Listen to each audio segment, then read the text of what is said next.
I'm Ingrid Otero Smart, President and CEO of Casanova McCann. We have been involved with Oasis for almost 6 years now as their advertising agency to help create awareness of the organization here in Orange County.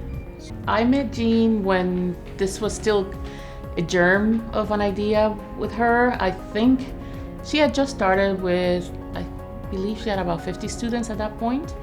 But when we met with her, her passion, her determination, the beauty of the concept was such that we said, we'll help in any way we can. And so we've been involved in different capacities since then. Sure. The need was big. There was really so little about anyone else doing anything for the arts for underprivileged children. And we live in one of the most privileged counties in California or in the nation, if you may. Our children had a lot of privileges that all these kids wouldn't have if there wasn't an event, a program like this one. And having Jean come up with the idea, we were involved in the beginning to talk about what other classes could be developed. We got in touch with Leva, who was a friend of mine, had done some work for our agency, and we got him into the program because we felt what he did was something that really could help the kids. And what we've seen is how she's been able to empower, and the organization has been able to empower these children. You cannot say enough about the power of art.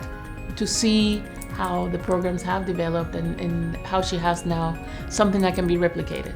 She really has created a pilot that will be easier to be replicated farther than just our Orange County little cocoon. A couple of years ago, one of the programs that we did for the organization, where we created, we asked them with Leva to create some pieces of art, and then without them knowing, we took them to the Long Beach Art Museum, and they actually had an exhibit at that point that was about street art, and with globally well-known artists. So we put through the Long Beach Art Museum, and the wonderful museum director, he allowed us to put this kid's art in his museum, and then we filmed a tour of the museum. So when we showed the kids, as a surprise, we gave them a 3D experience and said, here, we'd like you to visit this museum.